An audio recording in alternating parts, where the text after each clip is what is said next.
Very good morning, all my dear students. I am Vaibhav Bane and I am handling one English speaking institute since 10 years. Today I have brought for you one interesting video. My today's topic is change the voice. But it will be specially for the Marathi medium students because I have seen on internet there are very less videos are available for the Marathi medium students. So that's why I am making it. But it will be one series.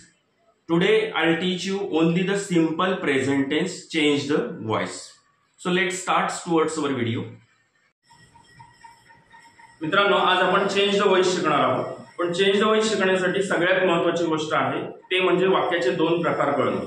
पहिला जो वाक्याचा प्रकार असतो तो active voice आणि दुसरा असतो passive voice. मग ऍक्टिव्ह वॉइस म्हणजे नेमकं काय, तर ज्याच्यामध्ये कर्ता असतो त्याला ऍक्टिव्ह वॉइस म्हणतात आणि ज्याच्यामध्ये कर्ता नसतो त्याला पॅसिव्ह वॉइस म्हणतात. आता चेंज द वॉइस सोडवत असताना सगळ्यात महत्त्वाची गोष्ट आहे तुम्हाला टेन्स ओळखता येणं.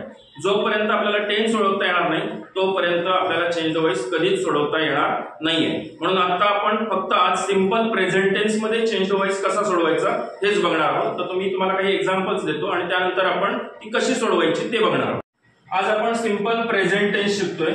सिंपल प्रेझेंट टेन्स मध्ये ऍक्टिव्ह आणि पॅसिव्ह हे दोन्ही वाक्य आपल्याला पहिल्यांदा सोडवून घ्यायची आहेत. आता सिंपल प्रेझेंट टेन्स मध्ये तुम्हाला माहिती आहे जो फॉर्म्युला आहे, प्रत्येक वाक्याचा इंग्लिश मध्ये एक फॉर्म्युला असतो.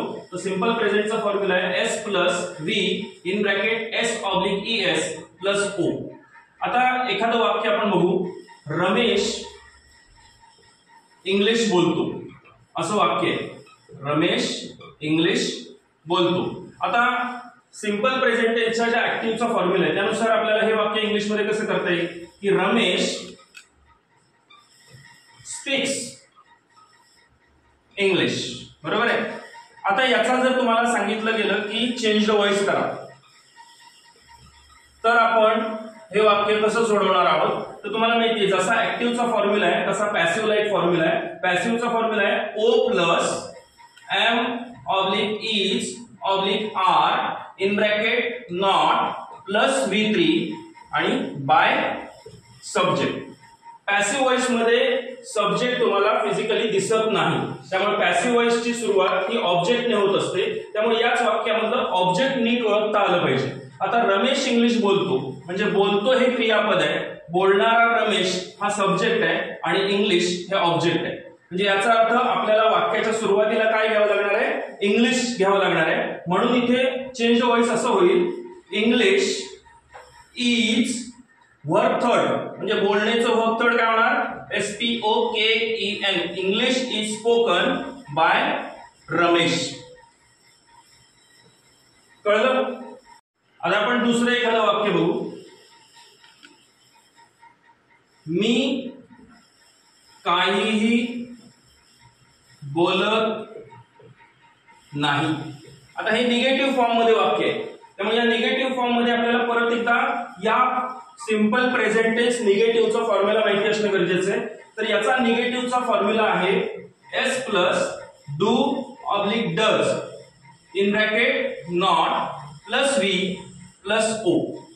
आता पुन्हा एकदा आपण सब्जेक्ट कडे जाऊ. मी म्हणजे आय, त्यानंतर डू नॉट बोलणे, स्पीक काहीही नाही, anything.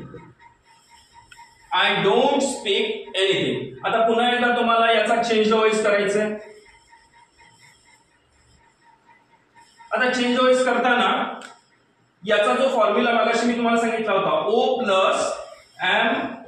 M/is/R in bracket not + V3 by subject. पुन्हा एकदा आपल्याला मेन ऑब्जेक्ट बघायचा आहे. मी काहीही बोलत नाही. बोलत नाही हे वर्ब आहे. काहीही नाही म्हणजे हा निगेटिव्ह फॉर्मॅट आहे त्यामुळे काहीही नाही हे मेन ऑब्जेक्ट आहे आणि मी हा सब्जेक्ट आहे. आता काहीही नाहीला इंग्लिश मध्ये काय म्हणतात, नथिंग म्हणजे काहीही नाही. त्यानंतर पुन्हा एकदा is verb third SPOKEN. Nothing is spoken by आयचं काय होणार, मी होणार. Nothing is spoken by me. आता कधी कधी काय केलं जातं की एक वाक्य तुम्हाला पॅसिव्ह दिलं जातं आणि तुम्हाला सांगितलं जातं की चेंज द व्हॉइस. आता हे वाक्य पॅसिव्हचं आहे, पण सगळ्यात महत्वाची गोष्ट पुन्हा एकदा मी सांगतोय की इथे तुम्हाला टेन्स ओळखता येणं गरजेचं आहे. आता याच्या फॉर्म्युलाप्रमाणे काय आहे, O plus am is are plus V3 by subject. याचा अर्थ आहे हे वाक्य सिंपल प्रेझेंटचं आहे. आता हे सिंपल प्रेझेंटचं जरी असलं तरी वाक्य कोणत्या स्वरूपात आहे, तर ते पॅसिव्ह मध्ये आहे. आता तुम्हाला चेंज व्हॉइस करताना तो ऍक्टिव्ह करावा लागणार आहे, म्हणून हे सिंपल प्रेझेंट टेन्स मध्ये पहिल्यांदा आता इथे सब्जेक्ट घ्यायचा.